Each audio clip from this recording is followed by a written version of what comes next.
if you are appearing for the prelims 2026, or let's say UPSC prelims mains interview, or any exam for that matter, whether it be JEE, CAT, NEET, or even GMAT, or whatever may be the exam, remember one thing that I want you to know. It's coming from not only like my long experience of the competitive exams, but also from the wisdom that I have spoken with, not only as friends, mentors, guidance, mentees, and whatever capacity that can actually exist in. It's that the exams are cleared in mind first, rather than what actually they are clear in the exam hall. More exams, actual exams, are actually cleared in mind first. Why? Because every exam is like a puzzle. Whether it will be like the prelims 2026, or the mains 2026, or like the it is personality test 2026, everything is a puzzle, and you need to crack that puzzle first in your mind, with your approach, with your strategy. तुम्हें पहले चुनना पड़ेगा, तुम्हें पहले select करना पड़ेगा, तुम्हें खुद को प्रिपेयर करना पड़ेगा, तभी कोई सा भी एग्जाम क्लियर होगा। ये बात ध्यान में रख लो। यही तो एक रीजन है why most of the people, like बहुत सारे लोग, जैसे मतलब नमन है, मैं हूं, लास्ट प्रीलिम्स में I studied only for 2 days, वो भी कौन से 2 दिन की, जिसमें भाई अब थोड़ा सा शर्म तो आए मेरे को कि भाई मैंने प्रीलिम्स के लिए पढ़ा है। बहुत सारे लोग ऐसे रहेंगे कि जो मेंस भी, जैसे नमन कहता है कि मतलब मेंस तो क्या ही है, हाथ का मैल है, जब मन चाहा निकाल दिया। उसने निकाला भी है भाई, 3-4 बार निकाला, मैंने भी 3-4 बार निकाला है। इसका मतलब यह है कि एक पजल है, कोई एक बॉक्स है, कोई एक कनेक्शन से, कोई एक इंटरलिंकेज है, जो आपको पहले समझने पड़ते हैं, तभी वो एग्जाम निकलता है। Why I'm saying this? Why? Because we have like close to 40 days to the prelims, and we are going for the forest cutoff. We as a NFU, और आप सबको पता रहेगा कि we are someone who desperately want to clear prelims, क्योंकि भाई prelims एक ऐसे स्टेज है जो ब्रूटल है, आपकी लेजिटिमिटी खत्म कर देती है। हर कोई आके पूछता है कि भाई क्या चल रहा है, क्यों नहीं हुआ, आपको सबको एक्सप्लेन करना पड़ता है। मेल्स जब आप फेल होते हो तब आपको खुद को एक्सप्लेन करना पड़ता है, आपको किसी और को एक्सप्लेन नहीं करना है आपको। पर प्रीलिम जब आप फेल होते हो तो आप सबको एक्सप्लेन करना है। मेंस में क्या बोलते हैं, हाँ भाई चल ठीक है, कोई ना, ऑप्शनल खराब है, अगली बारी कर लेना, या फिर यार सब कुछ ही बढ़िया था, इंटरव्यू भी दिया तूने, चल भाई किसी का बोर्ड मिला, अगली बारी अच्छा बोर्ड मिलेगा, अच्छा बोर्ड भी मिला, रैंक भी आ गई, खुश हो गए। तो एक स्टेजेस ऑफ ग्रीफ भी है, मतलब एक स्टेजेस ऑफ प्रिपरेशन भी है, पर उन सब में the mindset, the approach, and finding the correct pattern for the puzzle is very central इस मोमेंट में पर्टिकुलरली, बहुत ज्यादा, क्योंकि अभी केवल और केवल 40 डेज टू प्रीलिम्स है। याद रखना, मैं जिस डेस्परेशन से, मैं जिस मतलब आर्तवता के साथ में ये चीज बता रहा हूं, ये बहुत जरूरी है, क्योंकि हम लोग जो फॉरेस्ट कट ऑफ के लिए जाते हैं ना, यही एक मौका है, यही एक टाइम है जो सबसे इंपॉर्टेंट है। मतलब आपने इससे पहले ऑफकोर्स आपने पढ़ाई रहेगा, लाइक लोग, बहुत सारे लोग, मतलब लाइक क्लोज टू 300-400 लोग हमारे साथ स्केलेटन के साथ में जुड़े हैं। वो लोग शुरुआत से, जनवरी से कंसिस्टेंटली सेशंस देख रहे हैं, कंसिस्टेंटली एफर्ट्स कर रहे हैं। तो of course like you have done something, but आपने जो करा है वो केवल और केवल एक फाउंडेशन है। एक्चुअल में जो भी रेस है ना, जो अभी जो डिसाइड करेगा, जो पावर प्ले है, वो अभी यही वाला 40 डेज है। अगर आप में से वनडे क्रिकेट देखता रहेगा तो फिर आप में से बहुत सारे लोगों को पता रहेगा कि there used to be this rule कि जब 32nd ओवर पे या फिर 33rd ओवर पे जो टोटल रहता था, वो ट्वाइस होता था 50th ओवर पे। तो बात क्या हो गई कि जबकि 17 थ्रीज 51 है, मतलब close to 2/3 of time overs आपके चले जाते हैं, तब भी आप 1/3 टाइम में आप 2/3 टाइम जितना आप रन्स बना लेते हो। Same is the case with here also. ये जो आखिरी का 40 डेज है ना, आई कैन नॉट, अब मतलब मैं कुछ भी कर लूं, मैं कम एम्फेसाइज नहीं कर सकता कि कितने इंपॉर्टेंट है। आपने मक्कारी करी है पहले, आपने बहुत पढ़ा है, आप बिल्कुल मतलब तेज हो, आप ओपन मॉक्स में 150 ला रहे हो, आप ओपन मॉक में 50 ला रहे हो, कुछ मैटर नहीं करता। ये 48 डेज एक्चुअली द डे की जहां पे आप कहां स्टैंड करोगे, और यहां से आपका मतलब जो एक्चुअल में प्रीलिम्स वाला संडे है वो कैसे है, वो डिसाइड करेगा। आज भी संडे है, एंड लाइक दिस संडे मैं पर्टिकुलरली यही चूज किया क्योंकि अभी आपको वीक बाय वीक स्ट्रेटेजाइज करना है, आपको प्लान बाय प्लान स्ट्रेटेजाइज करना है टू एंश्योर दैट कि हम लोग भाई फॉरेस्ट कट ऑफ अपन को निकालना है, मतलब वो झंझट में पड़ना ही नहीं है। मैं जैसे पिछले वाली, if you are regular follower of my sessions, you would be knowing that forest cutoff निकालना क्यों, पहले तो प्रीलिम्स निकालना ही क्यों जरूरी है, ये मैंने पहले बता दिया है, और फॉरेस्ट कटऑफ निकालना भी क्यों जरूरी है, ये मैंने बताया क्यों। आप बीए पढ़िए, आपने कुछ पढ़िए, फर्क नहीं पड़ता भाई। अब की थैंकफुली इस साल वो लोग दे रहे हैं, पर मान लो कि की के बाद भी पता नहीं चल रहा कि वेरिएशन कितना है, सीड्स भी कम है, फिर उसके बाद भी आपने बबल कुछ भरा, आपने बबल कुछ नहीं भरा, भाई वो सब कुछ अपन को टेंशन लेनी नहीं है। एंड मोस्ट इंपॉर्टेंटली कि भाई अब प्रीलिम्स और मेंस के बीच में 1 महीने का गैप जो है वो अब उन लोगों ने कम कर दिया है। अब कम कर दिया है तो फिर आप अगर रिजल्ट का वेट ही 15 दिन तक करोगे तो फिर 15 दिन में का टाइम आपने लूज कर दिया। उतने में तो अच्छा कैंडिडेट भाई 50% ऑप्शनल रिवाइज कर लेता है। वो नहीं करने के लिए, वो इंश्योर करने के लिए हम लोगों को एक कंफर्टेबल मार्जिन से प्रीलिम्स निकालना जरूरी है, जो हम एट एनएफयू वाया स्केलेटन की इंश्योर करने का ट्राई कर रही है। आपको सबको पता है, बैकग्राउंड आपको पता है, पर ये 40 डेज वाला फंडा इसीलिए है क्योंकि this is the time where your mindset will play the tricks with you. आपका माइंड बोलेगा कि भाई 40 दिन ही बचे हैं, वो सारी कंटीजेंसीज लाएगा, वो सारी दिक्कत लाएगा, वो आपको रोज बोलेगा कि भाई लक्ष्मीकांत क्या पढ़ रहा है, जा प्लेसेस से न्यूज रट, भाई ये क्या कर रहा है, जा रैंडम करंट अफेयर पढ़। आपको नहीं करना है।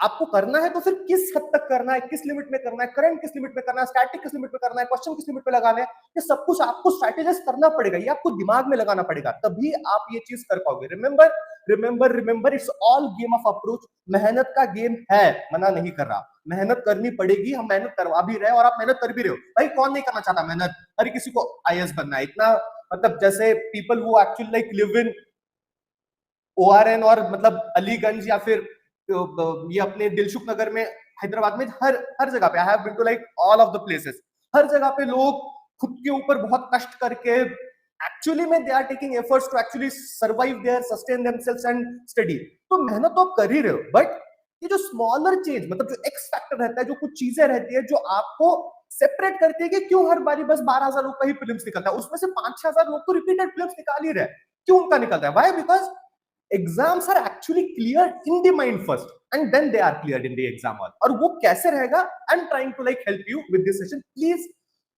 आप करो ना करो मेरे को कुछ मतलब नहीं, पर ये सेशन पक्का देख लो, this will actually help you a lot. और अगर कुछ भी दिक्कत हो, if you want to speak to someone, कुछ भी करना हो, तो me and Naman both are more than happy.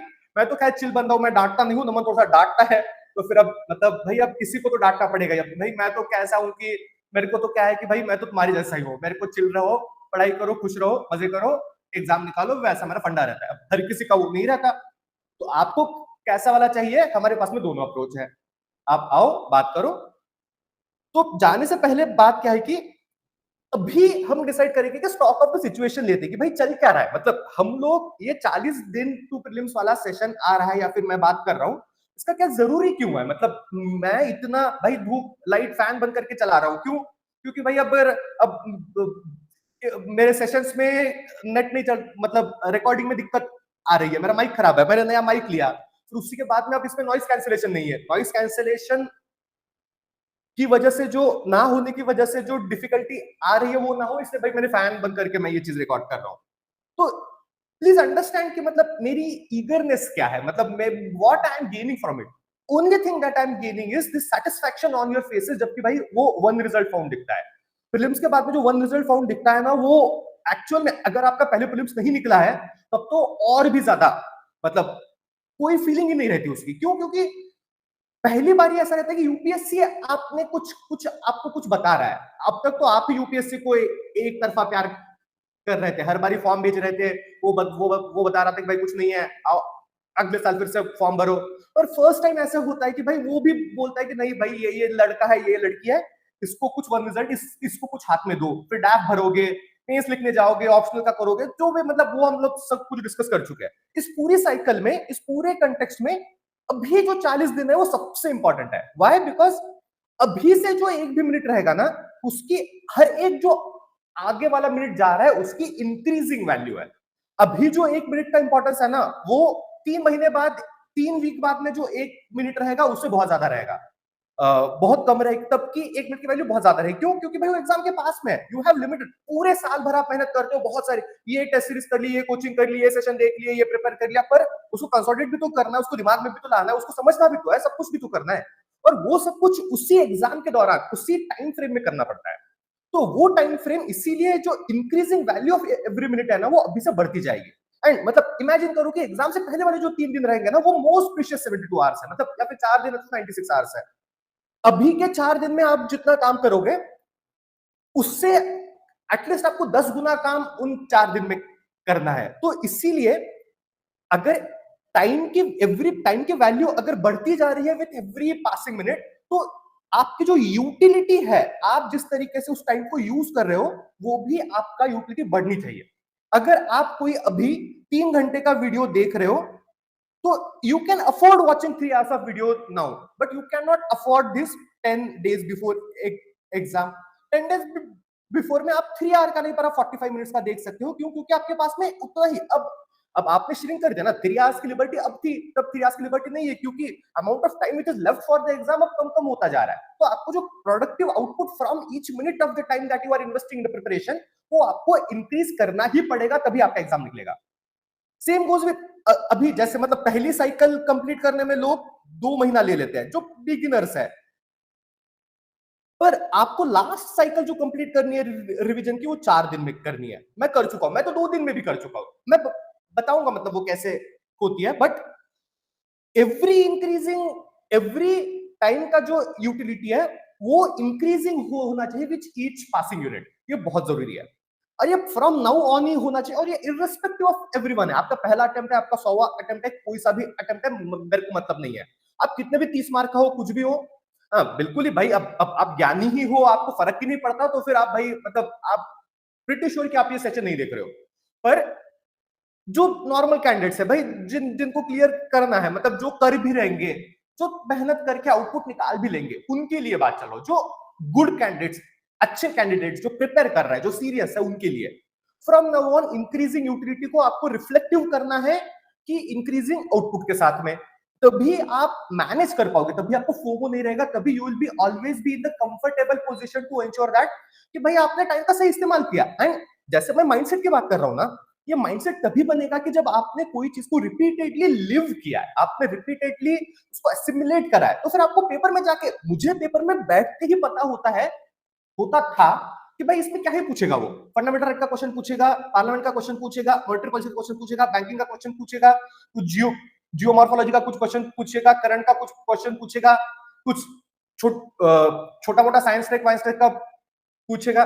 मुझे ये पता ही नहीं था, मतलब मुझे ये फर्क ही नहीं पड़ता था कि पेपर कैसा रैंडम आ रहा है या क्या आ रहा है। मैं तो, मेरे माइंड में जो क्वेश्चंस है, मुझे पता था कि पेपर में रिफ्लेक्ट होंगे, क्योंकि मेरा माइंडसेट वैसा ही था। तो मैं जाके रादर देन जो क्वेश्चन रैंडम, भाई कौन सा टैरेंटुला है, गुची मशरूम है, वो क्वेश्चन मैं वो मतलब मैं देखता ही नहीं था, वो मेरे को बुलाते भी नहीं थे, मैं उधर जाता भी नहीं था। मैं तो भाई चुन चुन के देखता था कि जो मेरे को सवाल आते हैं। क्यों? क्योंकि भाई पजल वो मेरे को पता चल जाता ना कि इतने इतने क्वेश्चंस मेरे को दिखते ही है, इतने क्वेश्चंस मेरे को निकालने हैं। और वो माइंडसेट बनता तभी है जब मेरे पास में एक स्ट्रैटेजी होती थी हमेशा ही। भले मेरे को 40 दिन में प्रिपेयर करना है, मैंने 2 दिन भी प्रीलिम्स करके फॉरेस्ट का कट ऑफ निकाला है, 15 दिन भी करके निकाला है, 40 दिन भी करके निकाला है। क्यों? तो इसमें क्या है कि I had that approach in my mind कि मुझे क्या करना है और क्या करने से निकलता है, ये बताने का तरीका, ये जानने का तरीका। तो ये चीज आपको समझ लेनी चाहिए कि इंक्रीजिंग वैल्यू ऑफ जो टाइम फ्रॉम नाउ ऑन है, and it should be reflective of increasing utility of every minute. तो आप अभी अगर आपको मॉडर्न इंडिया रिवाइज करने के लिए 3 दिन लगता है, तो फिर 10 दिन बाद अगर आपको मॉडर्न इंडिया रिवाइज करना है, तो फिर आपको 1 दिन में करना पड़ेगा। वही आपको एग्जाम से पहले 3 दिन में जब पूरा सिलेबस रिवाइज करना पड़ता है, तो फिर आपको आधे दिन में करना पड़ेगा। वो करोगे, और ये तभी होगा जब you are preparing yourself to revise that thing. आपको पता होना चाहिए कि कहाँ क्या पढ़ना है, क्या चीज पढ़नी है, क्या नहीं पढ़ना है, तभी ये चीज हो पाता है। दूसरा बात क्या है कि यूपीएससी देखो, यूपीएससी क्या लाइफ है भाई, बहुत ही अच्छी इक्वलाइजर एंड एक इगैलिटेरियन है।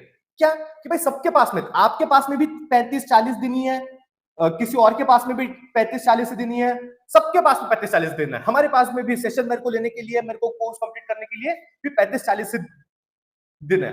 ऑलमोस्ट सबके पास में सेम रिसोर्सेस है भाई। सबको पहले ऐसा होता था कि दिल्ली तक ही रिसोर्स रहते थे, वहीं तक क्लासेस चलती थी, वहीं तक कोचिंग चलती, अब कोई नहीं। एनएफयू ही देख लो भाई, एनएफयू इतना सारा मसाला, इतनी एनरिच कंटेंट, इतना मतलब पीओ फॉर्म में सब कुछ देता है, बिल्कुल होम डिलीवरी, घर बैठे बैठे, सबके पास में रिसोर्सेस सही है। सिमिलरली सिमिलर कैपेबिलिटीज है भाई, कोई थोड़ा स्मार्ट रहेगा, कोई कम स्मार्ट रहेगा, बट मुझे लगता है कि कैपेबिलिटी सबकी सेम है।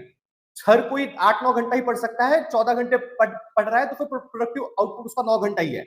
कोई अगर 4-5 घंटा पढ़ रहा है तो फिर भाई उसको पता है, अगर वो स्मार्ट है, अगर वो कॉन्शियस है, अगर वो रिस्पॉन्सिबल है कि भाई उसका आउटपुट 8-9 घंटे के बराबर है। तो टाइम भी सबके पास में सेम है, रिसोर्सेज भी सबके पास सेम है, कैपेबिलिटीज भी सबके पास सेम है, तो फिर भाई कुछ लोगों का हर बार क्लिप्स निकलता है और कुछ का 3-4-5 बार भी नहीं निकलता। क्यों? फर्क रहता है अप्रोच में। Difference in approach. वाई? भाई लोग गलत जहां पे आपका चीज खोई नहीं है, आप वहां पे नहीं ढूंढ रहे हो, आप ढूंढ रहे हो कि जहां पे एक्चुअल में लाइट है। जैसे आपकी चीज यहां पे खोई है, तो फिर आपको यहां पे ढूंढना चाहिए ना, पर आप ढूंढ यहां रहे हो जहां पे लाइट है। क्या मतलब है उसका? कोई मतलब नहीं है। तो approach, when I means that approach comes from the approach to study, on what to study, how to study, where to study. Approach on एक माइंडसेट कि भाई मेरे को वहां पे जाके क्या क्या चीज करनी है, मैं एग्जाम से पहले क्या करता हूं, एग्जाम के बीच में क्या करता हूं, एग्जाम के बाद में क्या क्या चीज करता हूं, how do I take up this challenge. Approach of the mind. Then approach in terms of attempt of paper. भाई सब हर चीज तो एग्जाम में ऐसे नहीं रहती, बहुत बारी बाउंसर भी क्वेश्चंस रहते हैं। आपको exam temperament, exam calmness maintain करके आपको करना पड़ता है ना। तो इन तीनों अप्रोचेस को मिला करके देयर बिकम्स ए रेसिपी कि भाई हर बारी निकाल रहा है। तो ये अप्रोच हमको आइडेंटिफाई करनी है, तभी तो बैक टू मतलब इनिशियल डिस्कशन वन क्या था अपना, that more exams are clear in mind. और माइंड में ये तीन अप्रोचेस ही आती है। अब बात क्या है कि बहुत सारे लोगों को लगता है कि कुछ लोग जो है ना वो निकाल ही नहीं रहे पहले 2-3 बारी से, कुछ लोग हर बारी निकाल रहे हैं। मैं हर बारी निकालता हूं, मैंने हर बारी फॉरेस्ट का कट ऑफ भी निकाला है। इसका मतलब ये होता है कि अगर जैसे मैं अभी भी लिखूंगा ना, मैं नहीं लिख रहा हूं, मैंने फॉर्म नहीं, पर लेट्स से मैं अभी भी लिखूंगा ना, तब पे थोड़ा थोड़ा डर तो भाई मेरे को भी लगेगा, थोड़ी थोड़ी तो मेरी भी फटेगी भाई, क्योंकि एग्जाम ही वैसा है, नेचर ही वैसा है। दो अब मेरे को पता है कि वो एंजाइटी लेवल्स कैसे कंट्रोल करने हैं, अब किस चीज का डर रहेगा वो सब मेरे को पता है, क्योंकि I have been gone through that process इतनी बारी and I have cracked it so many times. तो मेरे को पता है कि वो एंजाइटी, वो जो डर है, वो वो वो जो एक एक मतलब अजीब सा बर्डन रहता है, उसको कैसे कर हैंडल करना है। अगर सबके साथ में ये ऐसा हो रहा है और अगर तुम्हारे साथ भी हो रहा है तो फिर it's okay to be that way. मुझे पता है कि सबके साथ में होता है। Why? Because every day I get 3-4-5 at least calls और मैसेजेस कि सर थोड़ा सा डर लग रहा है भैया, थोड़ा सा डर लग रहा है, कुछ बताइए, कुछ क्या, कुछ कुछ कर सकते हैं क्या। मैं बोलता हूँ कि भाई डर लगे तो अच्छी बात है ना, क्योंकि डर नहीं लगेगा तो फिर मेहनत कैसे करोगे, डर नहीं लगेगा तो फिर रात भर जगोगे कैसे, डर नहीं लगेगा तो फिर तुमको कैसे पता चलेगा कि भाई मेहनत करनी है। डर लगना तो बनता ही है, बट डर कैसा हो कि वो निगेटिवली अफेक्ट ना करे। क्यों? क्योंकि बात क्या कि माइंड, देखो माइंड ट्रिक्स प्ले करता है। माइंड ट्रिक्स प्ले कैसे करता है? अफ्रेड और एंशियस होके you can do the both things. Either you can use that positive stress to actually motivate yourself and actually push you forward. करना पड़ता है ये। एंड मतलब बात है कि देखो अभी तो बस प्रीलिम्स लिखना है यार, किसी टाइम पे ऐसा रहेगा कि you will be posted as a district magistrate and then suddenly there will be COVID hit in your district. तब कैसे करोगे? मतलब तब कहाँ का, मतलब तब जो एंजाइटी रहेगी, तब dependence responsibility of so many of other lives रहेगा, उसको हैंडल कैसे करोगे? This is a test to build your character, this is test to build your personality. Always do that. मैंने अभी बहुत सारे like I have done many 1-to-1s with the interview people for civils and both forest as well। वहां पे भी मैंने लोगों को यही बताया कि भाई कैरेक्टर का, पर्सनैलिटी का टेस्ट है ये। तो ये पर्सनैलिटी और कैरेक्टर का जो टेस्ट है ना, ये ओवरनाइट बनती नहीं है। ये एग्जाम के थ्रू ही अगर आप बनाओगे ना, तो फिर you will come out as someone who actually is like a responsible, a meaningful, a wholesome, a fulfilling person। कि भाई you know what it takes, you know how to handle yourself, you know how to handle situations, you know like there is a fear of unknown, पर उसके बाद भी you can control whatever is in your controllables and also you are prepared to minimize the uncontrollables like we always say। तो ये minimising अनकंट्रोलेबल्स का part है ना, वो हम लोग प्रिपरेशन के सहारे कर रहे हैं। एंड जो टेम्परामेंट है, जो अप्रोच है, जो माइंडसेट वाला अप्रोच है, वो हम अनकंट्रोलेबल्स को कंट्रोल जो हैंडल करने के लिए उसके लिए कर रहे हैं। जो एंजाइटी है, जो जो एक फियर है, वो बहुत बारी बैगेज से भी आता है फर्स्टली। सेकेंडली वो बहुत बारी आता है कि लाइक क्या होगा ये सोच के। बात क्या है कि क्या होगा ये किसी को भी नहीं पता, but what you can do is तुम शायद प्रोसेस को ट्रस्ट कर सकते हो। तुम अभी तुम्हारे मन में चल क्या रहा है, तुम जा कहां पे रहे हो, तुम कर क्या रहे हो, उस चीज को ट्रस्ट कर सकते हो। उसके सहारे you can actually not only improve your efficiency while studying but also get motivated to work a bit harder। ये natural stress को there is convert that to something called as u stress which is a positive stress जो कि हमारी human evolution में ही हमारे साथ में embedded है। माइंड का काम है कि भाई नेगेटिव चीजें सोचना, क्योंकि उसी के लिए बना है वो। बट तुम उस नेगेटिव चीजों को सोच के कंट्रोल करके तुम कैसे उसका यूटिलिटी पॉजिटिव प्रोडक्टिव आउटकम के लिए कर सकते हो, ये जानना बहुत ही जरूरी है और ये करना बहुत जरूरी है। मतलब लाइफ का बहुत बड़ा सबक यहां से बनता है। तीसरी बात यह कि एंजाइटी और जो फियर आता है वो आता है when you see that like यार मेरे को तो अभी मतलब 15th अप्रैल आया या फिर 20th अप्रैल आया, मेरे को अभी तो 2 बार रिवीजन करना चाहिए था। हाँ मतलब बहुत बार ये रियलिस्टिक टारगेट होता भी है पर आपने नहीं करा भाई। और बात क्या है कि targets are always meant to be missed. भाई सब ऐसे बहुत कम होता है कि भाई तुमने बिल्कुल परफेक्ट टारगेट अचीव कर ही लिए। क्यों? क्योंकि एग्जाम सिलेबस ही इतना बड़ा है, फिर उसमें भी रिसोर्सेज कितने ज्यादा, फिर भाई तुम्हें फोमो भी रहता है कि भाई इसका भी वीडियो देख ले, इसका भी हैंडआउट देख ले, उसका भी हैंडआउट देख ले, इसका भी 6 घंटे का वीडियो देख ले, इसका भी 12 घंटे का वीडियो देख ले, तो तुम्हारा टू डू लिस्ट तो बहुत बड़ा रहेगा। तो हमेशा कुछ ना कुछ तुम लैक करोगे ही, कैचिंग अप करोगे ही। अगर तुम कैचिंग अप नहीं कर रहे हो तो इसका मतलब ये है कि तुमने तुम्हारे लिए बहुत लो टारगेट्स रखे यार, बहुत मॉडेस्ट चीजें रखी। क्या मतलब है उसका? Always aim for the high. मतलब क्या क्या है वो यार, वो aim for the sky you will land at stars, जो भी मतलब मेरे को नहीं पता पर समझ लेना भाई। तो ये है। एंड ये ये जो जैसे मतलब क्लाइमेट चेंज वाले में रैचेट मैकेनिज्म रहता है कि हर बारी आपको मोर एम्बिशियस आईएनडीसीज रखने हैं, वैसे ही आप एम्बिशियस टू डूज रखो ही। क्यों क्यों क्यों नहीं रखोगे? इस मोटिवेशन को, इस एंजाइटी को, ये माइंड की ट्रिक्स को कंस्ट्रक्टिवली यूज करके तुम कोशिश करना कि भाई तुम you are pushing yourself to the limit. Push करोगे तभी कुछ बनेगा। एंड ये जो मैं माइंडसेट की बार बार बात कर रहा हूं ना, कि ओवरनाइट माइंडसेट नहीं बनता है। आपको रोज जंग लड़नी पड़ती है। रोज उठोगे, रोज आपको डिसाइड करना पड़ेगा कि भाई आज क्या पढ़े, आज मैंने पढ़ा क्या, आज पढ़े का मन नहीं कर रहा यार, आज तो मेरे को मॉडर्न के जो फालतू टॉपिक्स है, press, education, labour, social religious reforms, वो सब कुछ कंप्लीट करने थे भैया। 6:30 बज गए, अब तक तो भाई आधा पार्ट बचा है, पेपर भी लगाना था, मैंने वो भी नहीं लगाया। आपको रोज का बैटल है, रोज आपको प्रीलिम्स क्लियर करना पड़ता है, तभी एग्जाम वाले दिन प्रीलिम्स क्लियर होता है। आई नो मतलब कि अगर आपने यहां तक वीडियो देखा है तो फिर बहुत बढ़िया बात है। ये चीज आप कोई नहीं बताएगा कि ये केवल चीज मैं बता रहा हूं कि every day there is a fight for you. And every day अगर आप कोशिश करोगे, एवरी डे आप लगन से लगोगे, तभी ये चीज होती है, तभी आपका माइंडसेट बनता है। और एक बार आपका अगर माइंडसेट बना है ना, एक बारी की बात है वो, तो फिर आपका हर बारी बनेगा। मतलब फिर तो आपका कैसा है कि कभी भी, जैसे नमन कहता है प्रीलिम्स क्या है भाई, हाथ का मैल है, जब मन करा निकाल दिया। क्यों? क्योंकि आपने एक बार तो आपने उस स्टेचर पे आप पहुंच गए हो ना कि मेरे को पता है कि वो कैरेक्टर, वो माइंडसेट, वो पर्सनालिटी, वो नॉलेज, वो इंफॉर्मेशन मैंने बिल्ड कर लिया है। एंड उसको करने के लिए being a bit afraid, being a bit anxious is central. Why? Because मतलब उसको कंस्ट्रक्टिवली यूज करोगे तो फिर you will gain a lot from it. अब बात क्या है कि लेट्स टॉक अबाउट लाइक मतलब माइंडसेट की बात बहुत कर ली, थोड़ा सा इस चीज के बारे में बात करते कि लोग अभी किस किस स्टेज में होते हैं जिनसे मैं बात कर रहा हूं। सबसे पहले तो बात क्या है कि 1 या 2 साइकिल ऑफ रिवीजन कर लिए लोगों ने, मतलब जो जनरली स्केलेटन की अपना जो है वो रेगुलर फॉलो कर रहे हैं, उन लोगों ने ऑलमोस्ट ऑलमोस्ट एक साइकिल कर ली होनी चाहिए। 70-75% कर ली है। और फिर सेकंड रिवीजन में कुछ पॉलिटी का सेकंड रिवीजन कर रहे हैं, हिस्ट्री का सेकंड रिवीजन कर रहे हैं, ज्योग्राफी कुछ कुछ देख रहे हैं। तो ये सब कुछ these are like the good candidates. मतलब भाई उन लोगों ने बढ़िया कर लिया। चलो मतलब अब यू आर नाउ लाइक मतलब तुमने अभी जैसे मैं क्रिकेट के टर्म्स में बताऊं तो फिर वो 33rd ओवर में तुमने 173 फॉर 2 बना लिया है। 2 बैट्समैन सेट है तुम्हारे, विकेट्स भी है अभी, और जो सेंट्रल बॉलर था उसका भी चला गया है।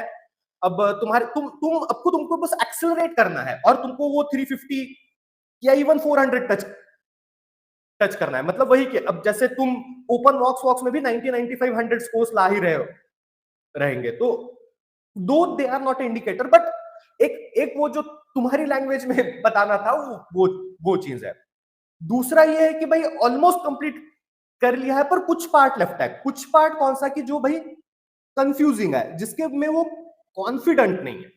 जैसे बहुत सारे लोग को रहते हैं कि भाई सब कुछ तो कर लिया पर इको बचा हुआ है, बहुत सारे लोग रहते हैं भाई इको का स्टैटिक नहीं करा, केवल करंट करंट पढ़ा और अब स्टैटिक वाले क्वेश्चन सही नहीं हो रहा है। सेम कि भाई ज्योग्राफी नहीं पढ़ा यार, क्या करे। तो ऐसे वाले पार्ट रहते हैं कि इनके साथ में इश्यूज क्या है कि लाइक इन्होंने सब कुछ कर तो लिया है, बट इन्होंने जो पार्ट छोड़ा है ना, that can be a bit of challenge for them in the overall exam as well. अगर ये उन लोगों ने ये गैप फिल नहीं किया इन द नेक्स्ट 20 डेज, तो फिर ये हमेशा ही उनका वीकनेस रहेगा ही, फिर एग्जाम में भी वो वही वीकनेस लेके जाएंगे। I am not saying whether it would cost them और नॉट, ये मेरे को नहीं बोलना, ये भाई तुम्हारी किस्मत है और तुम कैसे हैंडल करते हो भाई। अब सचिन तेंदुलकर ने कवर ड्राइव ना मारते हुए भी 240 रन बनाए, तो फिर मतलब तुम लोग भी बना सकते हो, उसमें कुछ नहीं। पर स्मार्ट कैंडिडेट ये रिस्क नहीं लेगा कि भाई उसका ये सम पार्ट जो लेफ्ट है वो वैसा ही रहे। और ये पार्ट लेफ्ट कैसा रहता है, या तो सोर्सेस नहीं है, या तो अंडरस्टैंडिंग नहीं है, या तो जो सोर्स फॉलो कर रहे हैं वो बहुत रिलेवेंट नहीं है, बल्कि उनको चेंज करना पड़ेगा। ये थर्ड इज कि भाई लोग कॉन्फिडेंट है, गियर अप कर रहे हैं, इंटरव्यू दिया है अभी या फिर मेंस लिखा है, थोड़ी देर अभी तक मेंस पढ़ रहे थे, पर उनको पता है कि 3-4 बार प्रीलिम्स निकला है, उनको फर्क नहीं पड़ता भाई कुछ, मतलब उनको कभी भी प्रीलिम्स लिखवा लो वो निकाल देंगे। उनको बोलो कि परसों प्रीलिम्स है, वो 2 दिन पढ़ेंगे फिर तब भी निकाल देंगे। उनको बोलो 10 दिन बाद प्रीलिम्स है, वो 8 दिन मक्कारी करेंगे, 2 दिन पढ़ेंगे तब भी निकाल देंगे। उनके लिए they know what it takes, they know what it means to have it. ये लोग भी मेरे से मिले हैं, उनके लिए मेरा बस सजेशन एक ही है, if you are clearing the prelims till now, focus on कि अगर इंजीनियर हो तो फिर फॉरेस्ट का कट ऑफ टारगेट करो, क्योंकि भाई मतलब एक तो एडिशनल अपॉर्चुनिटी देता है, ऑल इंडिया सर्विस है, और आपने कभी मतलब एक्चुअली किसी ने आपको बताया ही नहीं कि फॉरेस्ट कट ऑफ भी के लिए भी आप ट्राई कर सकते हो। और ये कैसे करना है वो तो मतलब नॉन निगोशियबल्स और वो सब बात हम लोग डिस्कस कर ही चुके हैं। चौथे कैंडिडेट जो सबसे खराब रहते हैं, जिनसे मेरे को बहुत दुख रहता है, वो है कि 0% अप्रोच 100% मेहनत। भाई आ रहे हैं, और जैसे I met someone yesterday, she actually saw 300 hours of environment के सेशंस अभी लास्ट मंथ में। तो लास्ट मंथ में उसने बहुत मेहनत करी, बहुत मेहनत, मतलब 45 डेज में उसने बहुत मेहनत करी और केवल एनवायरमेंट के 300 आवर्स के सेशन देखे। मैंने कहा क्या फायदा हुआ, तुम्हारी पॉलिटी रह गई, तो रह गई, मॉडर्न रह गई, एंशिएंट मेडिवल रह गई, क्या करोगे तुम। और उसमें से भी ऐसा नहीं रहेगा कि तुमने जितनी स्पीशीज रटी, जितने वाइल्ड लाइफ कॉरिडोर्स रटे, जितने नेशनल पार्क रटे, वो तो कुछ आने का भी गारंटी नहीं है, आएगा तब भी श्योरिटी नहीं कि तुम 100% उसके क्वेश्चन सही करोगे। Same goes with like someone else I met कि भाई वो 20 दिन से केवल और केवल पीटी पढ़ रहा है, केवल और केवल करंट पढ़ रहा है।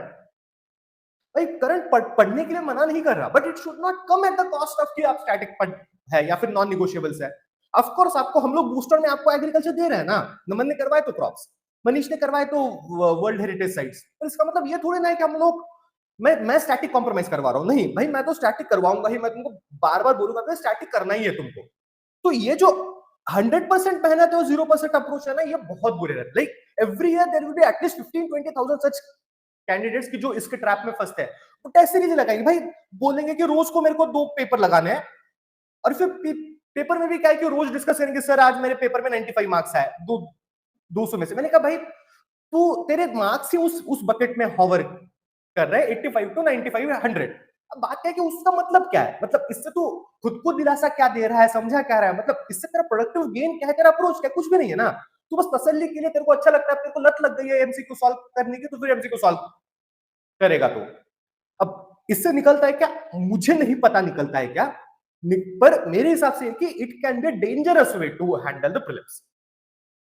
तो कुछ भी हो, आप किसी भी स्टेज पे हो, एक सजेस्टिव पाथ मैं बताना चाहूंगा कि नेक्स्ट 30-35 डेज के लिए सबसे पहली बात यह कि उसको 3, जैसे मैंने कहा था कि इंक्रीजिंग वैल्यू ऑफ टाइम है with increasing which should be reflective of increasing utility of it. तो अगले जो 20 डेज है ना, इसमें you focus on consolidation and strengthening, it can B disproportionate also, और ये गैप्स ब्रिज करने के लिए एक्सप्लेन करता हूं मैं। जैसे यू आर समवन लाइक, तुमने मतलब अच्छा खासा वन टाइम में सब कुछ कर ही लिया है, बट इकोनॉमी स्टैटिक क्लियर नहीं है, एनवायरमेंट स्टैटिक का जो नीश क्या है, बायो अक्युमुलेशन क्या है, बायो ऑगमेंटेशन क्या है, फिर देन मतलब क्रिटिकली एंडेंजर्ड की मतलब वल्नरेबल के साथ कैटेगरीज कौन सी रहती है, देन मतलब ये क्लाइमेट चेंज के कुछ बेसिक्स है कि एलए टाइप ऑफ स्मॉग क्या है, लंदन टाइप ऑफ स्मॉग क्या है, वो सब आपको वो सब चीजें पता है, पर आपके सवाल गलत हो रहे हो, वो आपका गैप है। Similar the case with geography के आपके रिवर्स वाले क्वेश्चंस गलत हो रहे हैं, फिजिकल ज्योग्राफी क्वेश्चन गलत हो रहा है, आप कंफ्यूज हो कि ईस्ट कोस्ट पे करंट रहता है फिर वेस्ट कोस्ट पे हॉट करंट रहता है।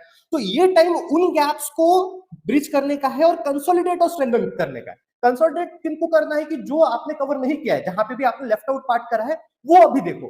कोई वीडियो देखना है 20-30 घंटे का, 20 घंटे का, उससे ज्यादा का नहीं, उस सब्जेक्ट का वीडियो देखो। आपको कुछ नया सोर्स उठाना है तो फिर सेलेक्टिवली वो नया सोर्स उठाओ, पर इसके बाद नहीं, इसके बाद नहीं, यही यही 15-20 दिन है। और उसी के साथ में जो पार्ट आपका बहुत स्ट्रांग है उसको और स्ट्रेंथन करो, कंसोलिडेट। और लक्ष्मीकांत है भाई, 2-3 दिन में एक बार पलट लो ना यार। पार्लियामेंट वाला चैप्टर लगता है कि भाई बहुत कंफ्यूजिंग है, कभी कभार एक आधा दिन देके एक बार अभी वापस से पढ़ लो। प्रेसिडेंट से चैप्टर आते हैं, सुप्रीम कोर्ट हाई कोर्ट से चैप्टर आते हैं, हम लोग ने भी पीओ नोट्स दिए, उनको एक बार रेफर कर लो। हमारे पीओ नोट्स तो ऐसे कि आप एक दिन 2-1.5 दिन में सारे रेफर कर लोगे।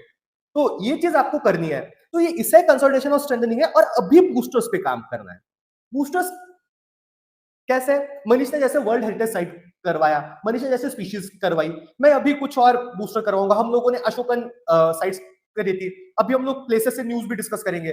तो ये सब चीजें बूस्टर्स है। पीवाईक्यू के बेसिस पे, पीवाईक्यू के बेसिस पे आपने जो कुछ थीम्स आइडेंटिफाई करी है या फिर हम लोग ने क्लासेस में डिस्कस करी है, उन थीम्स को अभी आपको कंसोलिडेट करना है ताकि आपको पुश मिले। यही टाइम है कि मतलब जो एक एक रहता है ना कि भाई मेरे पास में अभी ये टाइम है कि मैं खुद की कमियां भी करूं, कम करूं, मेरे को पोजीशनिंग भी स्ट्रेंथन करनी है और मेरे को इंप्रूव भी करना है। ये सारा चीज आपको एक साथ करना है। ये अभी सिर्फ 35 दिन है, इसीलिए आपके पास में लग्जरी है कि आप सेलेक्टिवली डिस्प्रोपोर्शनेटली चीजें करो। पर नेक्स्ट 10 डेज में आपको एवरीथिंग इक्वल है आपके लिए। आपको फर्क नहीं पड़ता कि भाई मतलब क्या चीज है, आपने जो भी यहाँ पे कंसोलिडेशन और स्ट्रेंथनिंग करा है उसको आपको रीइंफोर्स करना है। और ये रीइंफोर्समेंट, ये स्ट्रेंथनिंग जो रहेगा, ये gearing up for the last 5 days है। अगर कोई आपका फोबो कंटेंट है भाई, आपको लगता है कि ये 10, 15, 20, 25 पेज की पीडीएफ मेरे को देखनी है, तो एक बार देख के खत्म कर दो भाई, उस फोमो को मिटा दो। बहुत बारी रहता है कि भाई लोगों को रहता है कि यार ये 1.5 घंटे का वीडियो भाई बहुत शानदार मार्केट में है, मेरे को देखना बनता है। भाई देख लो, ना देखने से जितना नुकसान तुम फोमो में रह के करोगे ना, उससे कम नुकसान तुम 1.5 घंटा वो वेस्ट करेगी। कुछ ना कुछ तो सीखोगे ही भाई, तो देख लो। पीवाईक्यूज इसमें भी करने, पीवाईक्यूज इसमें भी करने, फोकस करना कि भाई सब जो भी अब तक पढ़ा है, जो भी करा है, 10 दिन में वो सारा का सारा रिवाइज होना चाहिए। अब वो कैसे रिवाइज करना है, लाइन बाय लाइन करना है, वर्टिकल करना है, वो मैं बता दूंगा। पर जनरली कोशिश करना कि एटलीस्ट मतलब आप more number of hours that you are spending in, 10 घंटे पढ़ो इसमें। आप सुबह से उठ के शाम तक आप कुछ नहीं कर रहे हो, ऐसा समझो कि भाई रोज मेरा प्रीलिम्स है और रोज मेरे को मेरा 100% देना है। ये 10 दिन पता है कि ये 10 दिन बहुत बहुत मतलब बहुत इंपॉर्टेंट रहते हैं, क्योंकि ये 10 दिन में ना बहुत बारी लोग पढ़ना छोड़ देते हैं, बोलते हैं कि भाई यार अब तो रैंडम ही आता है।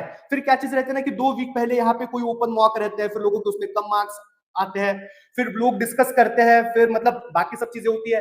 तो यहाँ ये सबसे डेंजरस टाइम रहता है कि यहाँ पे लोग फॉल्ट आउट करते हैं। यहाँ पे तो लोगों की एनर्जी हाई रहती है, पर जैसे जैसे टाइम आता जाता है वैसे डर भी लगता है और फिर लोग चले भी जाते हैं। तो ये नहीं करना, सबको इक्वल ट्रीटमेंट देके रीइंफोर्समेंट करनी है। और सब चीज जो भी आपका सोर्सेस रहा है अब तक, अपने एक बारी तो इस दौरान पढ़ा ही होना चाहिए। जैसे लक्ष्मीकांत है, हम लोगों ने जैसे पीओ में करवाई है, जैसे हम लोगों के नोट्स है, आप एक बार देख लो ना उनको, और देखे जा सकते हो। फिर इसका मेन पर्पस है कि आप लास्ट 5 डेज के लिए गियर अप कर रहे हो। लास्ट 5 डेज में क्या है कि आपको ओनली परेटो ऑप्टिमाइज टॉपिक्स करने हैं, जो हम लोगों ने कुछ दिया है और जो आपके नोट्स में कुछ है, या फिर आपको जो लगता है। ये कॉन्फिडेंस और फैमिलियरिटी बनाने के लिए। अब जैसे जैसे जैसे पेंटिंग्स वाला कुछ टॉपिक है, अब भाई पेंटिंग वाला टॉपिक बस एक बार यहाँ पे आपने पलट लिया है, पर आपको लगता है कि यार एक बार अगर मैं देख लूंगा ना तो फिर मेरे को बहुत बढ़िया लगेगा। तो फिर यहाँ पे मतलब संडे को पेपर है, तो फिर लेट से आप ये ट्यूसडे मॉर्निंग को आपने 2-2.5 घंटे देके एक बार आपने ए मैक का सारा पार्ट देख लिया, आपने साइड्स देख लिया, आपने कोर्स देख लिए। क्यों? क्योंकि भाई आपको कॉन्फिडेंस और फैमिलियरिटी बने। आपने जैनिज्म बुद्धिज्म की टर्म्स देख ली, कॉन्फिडेंस और फैमिलियरिटी के लिए। मैपिंग देख लिया, कॉन्फिडेंस और फैमिलियरिटी के लिए। और ये ऐसा है कि लाइन बाय लाइन नहीं पढ़ना है, जो यहाँ पे जो रीइंफोर्स करा है उसी के पीओ पार्ट को यहाँ पे होना चाहिए। जैसे मैं यहाँ पे गियरिंग अप क्यों बोल रहा हूँ, आपको पता हो कि भाई ये चीज मैं भूल सकता हूँ, लक्ष्मीकांत की टेबल्स है वो मैं चीज भूल भूल सकता हूँ, तो मैं तुरंत जाके देखता हूँ। मेरे को रहता था कि भाई ट्रैवलर्स कौन सा किस एरा में आया है वो ढूंढना बहुत, वो जानना बहुत जरूरी है, क्योंकि कभी भी सवाल पूछ सकता है वो। तो फिर मैंने एक लिस्ट बना ली थी, हम लोगों ने भी आपको पीओ नोट्स पे दिए वो, तो फिर वही लिस्ट में देख लेता था भाई, क्योंकि मेरे को कॉन्फिडेंट रहता था। और बात ये हुई कि हर बार मेरा एटलीस्ट एक सवाल तो उस चीज से सही हुआ ही है। इसमें वर्टिकल रीडिंग करो भाई, पूरा लाइन बाय लाइन नहीं पढ़ना, हॉरिजॉन्टली नहीं पढ़ना, बस इसमें अच्छा 20 डेज है, 10 डेज है, 5 डेज है, इसमें रीइंफोर्समेंट है, इसमें पीओ देखना है, इसमें कंसोलिडेट करना है, ऐसे ऐसे देखा। फैक्चुअल चीजें देखो मेजरली, कि कंसेप्ट तो अब आपको पता ही है, क्योंकि आपने यहाँ पे भी आपने कंसोलिडेट करा है, स्ट्रेंथन करा है, यहाँ पे भी आपने रीइंफोर्समेंट करी है, तो फिर आपको कॉन्सेप्चुअल चीजें तो आपको पता ही है, बस आपको अब फैक्चुअल चीजें reading in between the lines करनी है।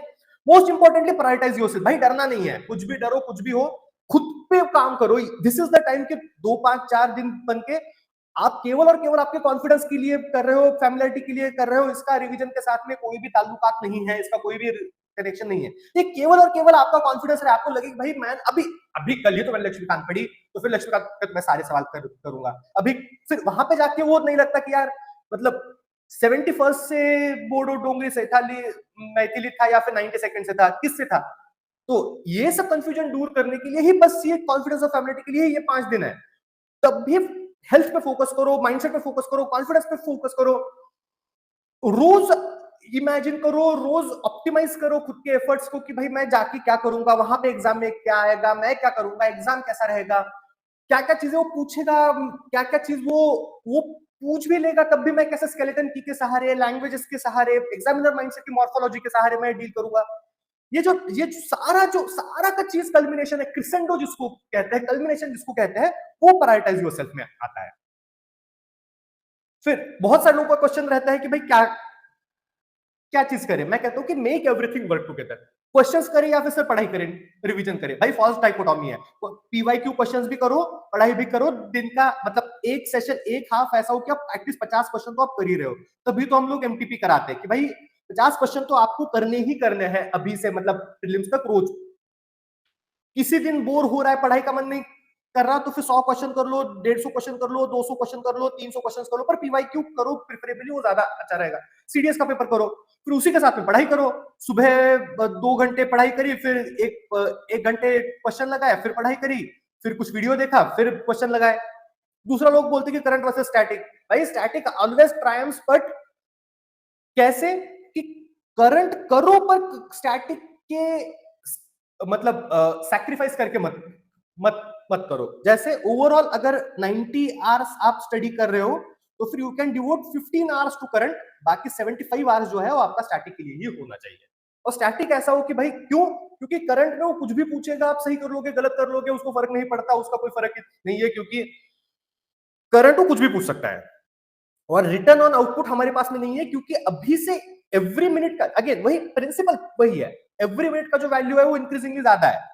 तो अगर वैल्यू ज्यादा है तो फिर हमें वही चीज यूज करनी है कि भाई जिसका एक्चुअल में मतलब गेन हो।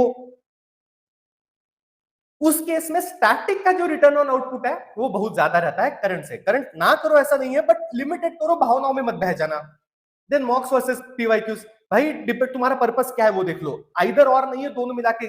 अगर एग्जाम टेम्परामेंट के इश्यूज है, भाई चुनी है कि भाई मेरे को मॉक लिखनी ही है, या तो फिर भाई अब मतलब सुबह सुबह अब रूम से निकलते ही नहीं है, लगता है कि ऑफलाइन जाके कुछ देख तो आए कि ओएमआर कैसे रहती है, काला पेपर रहता है, पीला पेपर रहता है, कैसे करे, तो जाके एक आध 2 3 4 मॉक देखाओ। पर ध्यान रखना, मॉक के स्कोर्स का कोई भी इम्पैक्ट नहीं होता।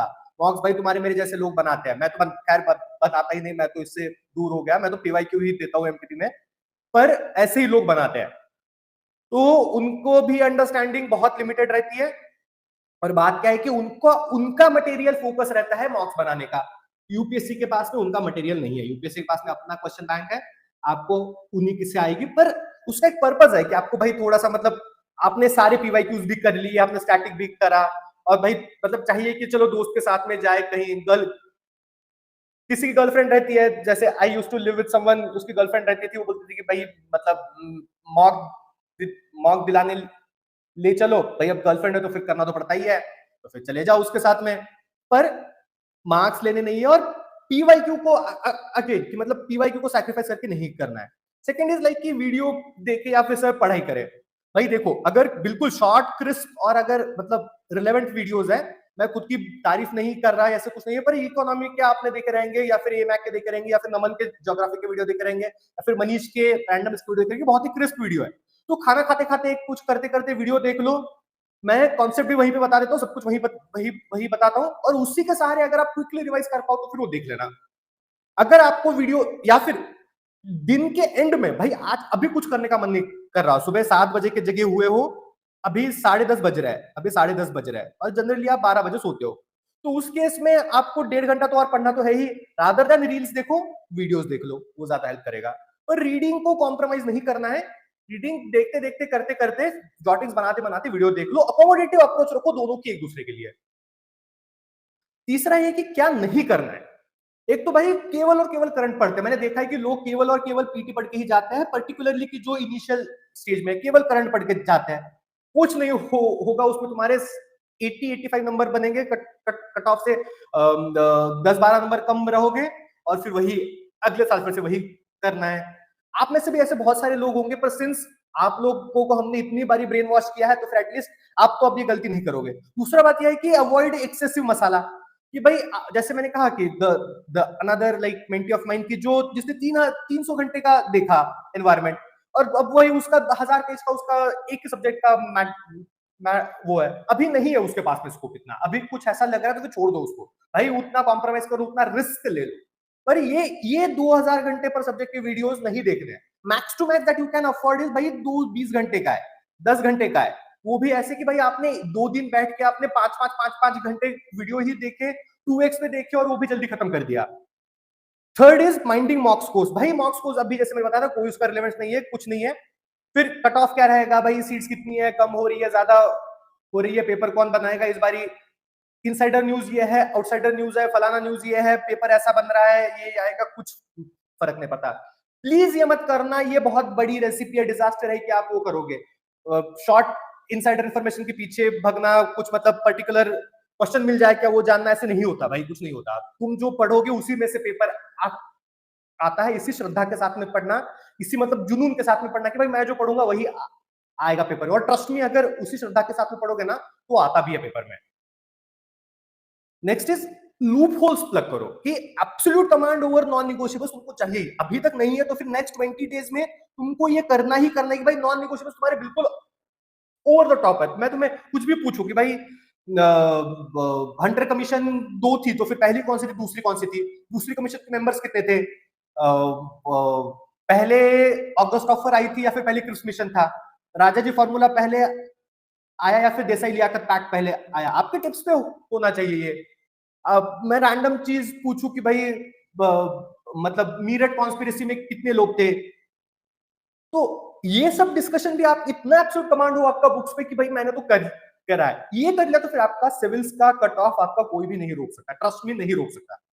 उसी के बाद में आप पीवाईक्यूज करो, बूस्टर्स बनाओ, जो हम लोगों ने डिस्कस करे कि भाई टाइमलाइंस की दी है, ट्रैवलर्स दी है, वर्ल्ड हेरिटेज साइट्स दी है, ज्योग्राफी में करवाई है, मैपिंग क्रॉप्स करवाए हैं, इकोनॉमी में भी हम बहुत सारी चीजें करवा रहे हैं, तो इन सब पीओ और बूस्टर्स को करोगे तो there would be a very good chance कि like you will be way ahead of the cut off. And third is like morphology of the mindset, कि भाई केवल पढ़ाई से तो नहीं निकलता है, पर पढ़ाई करे बिना नहीं निकलता है, दोनों चीजें ध्यान में रखना है। तो लैंग्वेज कैसी आती है, एक्सप्लेनेशन कैसे आते हैं, एग्जामिनर कैसे बनाता है इंफॉर्मेशन को, कैसे पुट इन करता है, जो कि हम स्केलेटन की में बार बार कर ही रहे हैं, ये चीज भी अभी अभी एसिमुलेट करना, इंटरलाइज करना बहुत जरूरी है, और ये आप पीवाई को सॉल्व करके ही कर पाओगे। ऑफ कोर्स लाइक नमन के सेशंस बहुत वंडरफुल है, एंड लाइक मतलब भाई वो करवा ही रहा है, मतलब उसका कोई मतलब अनपैरेलल्ड है वो, पर उसी के साथ ही उसको अप्लाई भी करो, बार बार उसको डिस्कस करो, इंटरलाइज करो, तभी ये रहेगा। उसने भी एक दिन में नहीं बनाई, वो उसने भी 3-4 साल में खुद से इंटरलाइज करके, ऑब्जर्व करके, मेहनत करके बनाई है। You can also do the same. इसी के साथ में one thing is very important which is like the self reflection. जैसे मैंने कहा कि तुम्हारा माइंडसेट क्या है, तुम्हारी अप्रोच क्या है, तुम सोच क्या रहे थे, एग्जाम में क्या होना चाहिए, तुम एग्जामिनर में कर क्या रहे हो, ये सब चीजें जानना बहुत बहुत बहुत जरूरी रहता है, ये जरूर से जरूर करना। इसी में ही अभी से लाइक सेल्फ रिफ्लेक्शन के साथ ही सोचो कि भाई लड़ना है, मतलब जैसे मैंने कहा कि more exams are clear in the mind than in actual exam hall. The mindset to actually clear exams come from fighting. और देखो अभी तो पार्टी एक्चुअल में शुरू हुई है, इमेजिन करो कि अभी प्रीलिम्स में इतनी फट रही है, तो फिर भाई जब मेंस आएगा, मेंस से पहले फिर जब एसए वाली रात रहेगी तब कैसे करोगे, जीएस 1 2 3 1 2 लिख के आए हो, फिर अब 3 4 कल कल सुबह लिखने हैं, हाथ दर्द करे, फिर कैसे करोगे, रिजल्ट आया, मेंस भी निकल गया, फिर इंटरव्यू वाली रात है, तब कैसे करोगे भाई? वहां पे पहुंच के, ट्रस्ट मी, वहां पे पहुंच के जब इंटरव्यू देने के लिए बाहर जब आपको चेयर पे बिठाते हैं, पूरा कॉरिडोर साइलेंट रहता है and you can hear your heart beat, इतना तेज दिल धड़कता है। मैंने तो भाई 3-4 बारी दे भी दिया, तब भी मेरा हार्ट बीट मतलब धड़कता है वहां पे। तो इमेजिन करो कि मतलब अभी तो भाई प्रीलिम्स से तो पार्टी तो शुरू हुई है, अभी से अगर डरोगे, अभी से अगर मतलब जुनून नहीं रहेगा वो, तो फिर कैसे करोगे? तो ये सेल्फ रिफ्लेक्शन से, माइंडसेट से ही आएगा। एकेडमिक्स तो भाई करवा ही रहे, मतलब स्केलेटन की में भी करवा रहे हैं हम लोग, पूरी एफर्ट दे रहे हैं, वो सब कुछ करवा रहा है। बट ये 1-to-1 टॉक, लाइक ये पर्सनल टॉक मेरे लिए बहुत जरूरी थी, क्योंकि बहुत सारे, मुझे ऐसे लगता है कि यही एक फ्रंट है कि जहां पे कोई भी डिस्कस नहीं करता। हर कोई आता है भाई, हाँ फलाना ट्रिक देख लो, ढिमकाना ट्रिक देख लो। शुरुआत में द आता है, शुरुआत में ए आता है, तो फिर ऑप्शन ए रहता है, बी रहता है, हिस्ट्री में डी रहता है, ऑल रहता है। भाई वो सब कुछ स्कैम है, जो भी है। मतलब learn, teach someone to actually fish rather than giving him the fish, ऐसा मेरा फंडा है। मैं तुम्हें सिखा रहा हूं कि भाई कैसे मैल निकलता है। उसी कोशिश में, लाइक उसी फोकस में we have come up, like तुम लोग को तो पता ही है कि हम लोग का स्केलेट पिरामिड वाला अप्रोच है कि नॉन निगोशिएबल से फाउंडेशन बनाओ, एनरिचमेंट से उसको ऑगमेंट करो, रैंडम थीम जो है वो तुमको बेनिफिट्स करेंगी, एडिशनल रहेंगी, और mindset, morphology of examiners mindset तो है ही। इस पिरामिड के बेसिस को एक प्राइम बनाओ, थीम बनाओ, तुम्हारे अप्रोच में भी, तुम्हारे माइंडसेट में भी तुम देखो कि तुम इसमें क्या क्या चीज कर रहे हो, क्या क्या चीज नहीं कर रहे हो, तुम्हारा स्टैंडर्ड्स क्या है, तुम्हारा बेसिस क्या है, तुम कहां पे स्टैंड कर रहे हो। इन सबसे बहुत हेल्प होगी। एंड इसी के, for those who are like not the subscribers for the skeleton key, we have came up with like the different modules for now. One is like the static 75 mtp plus pyqs, which is exactly like the skeleton key rapid, कि जिसमें हम लोग all you need to know sessions भी दे रहे हैं, active recall session भी है, बूस्टर सेशंस भी है, पीओ नोट्स भी है, एमटीपी है, सब कुछ दे रहा है। इसी के साथ में इको में एंड एमैक में लोगों को, हिस्ट्री में पर्टिकुलरली लोगों को इशू रहता है। व्हाई? बिकॉज इको में मैंने देखा कि मैं जो एक्सप्रेशन करवा रहा हूँ और कोई नहीं करवा रहा, मैं डंके की चोट पे कहता हूँ ये। तो इसीलिए बहुत सारी डिमांड भी थी कि सेपरेट मॉड्यूल आए। तो फिर ये 20-25 आवर्स में मैं सब कुछ current plus contemporary plus PYQ सब कुछ करवा रहा हूँ। इसी में लाइक नमन का जो मॉर्फोलॉजी ऑफ एग्जामिनर्स माइंडसेट है, कि जिसमें he is actually like understanding the examiners language, the patterns, the approaches, कैसे एमसीक्यूज बनते हैं, कैसे उनको डिकोड करा जा सकता है, कैसे एक इंफॉर्मेशन को एक्सट्रैपोलेट करके आंसर पे अराइव करा जा सकता है। ये भी जो स्केलेटन के रैपिड का पार्ट है, उसको भी हम लोगों ने सेपरेट बना के दिया है। जैसे मैं कह ही रहा था कि भाई आपको 50 एमसीक्यूज रोज करनी है, तो माइक्रो थीमेटिक पीवाईक्यूज में जैसे थीमेटिक टॉपिक वाइज पीवाईक्यूज हम लोग लेके आए, उन पीवाईक्यूज के सहारे you can practice it and you can see that like almost सारा कोर्स कंप्लीट हो ही चुका है। जैसे कि skeleton key almost there are 25 hours of sessions, जिसमें वो एग्जामिनर्स माइंडसेट को डिकोड करना सिखाता है। इको में मैंने ऑलमोस्ट 15 आवर्स के सेशन लिए हैं। I will take like around 5 hours of more, और उसमें मैं कंप्लीट करवा दूंगा। पैटर्न ऑफ रैंडमनेस मनीष करवा रहा है, आप देख सकते हो कि Ramsar sites, tiger reserve, dam, national park, soil, vegetation, world heritage site, जो भी रैंडम चीजें हैं वो उसने बहुत कॉम्प्रिहेंसिवली और बहुत शॉर्ट टाइम में, मतलब देखो तो भाई 10 घंटे में उसने सब कुछ करवा दिया है। आपको बस देखना है, और वो मतलब केवल रटना ही नहीं है, वो इंट्यूटिवली बताता भी है, तो फिर उससे भी फायदा होता है। And then like there is this geography भी है, तो almost all of it is completed. So this was like our attempt कि अगर आपका कहीं पे भी रीइंफोर्समेंट बचा है, फाउंडेशन बचा है, या फिर कंसेप्चुअलाइजेशन बचा है, कंसल्टेशन बचा है, तो फिर you can actually refer to us for anything you feel like you want to speak to, talk to, always come back to us at the rate NFU_official. And for prelims we are uploading like very crisp PO material at the rate NFU_prelims wala channel. You can join, and I hope like that will benefit you the most. If you have any queries, anything, just come back to me, and always remember the first thing: exams are actually cleared in mind first than they are actually in the exam hall. ये इतना ही मंत्रा तुम लेके इस session से जाओ। I hope I'll see you everyone in our mains course. तब हम लोग भाई बात करेंगे। I wish you all the best. इसके बाद में भी मैं एक दो बारी बात करूंगा, बट ये 40 डेज 35 डेज की जो स्प्रिंट है, इसको पूरे जी जान के साथ में, पूरे लगन के साथ में लगाओ। Ensure that you are actually like clearing prelims every day with your actions, with your to-dos, with your mindset and everything. It will help you a lot. Till then, all the best. And like I always say, Jai Hind.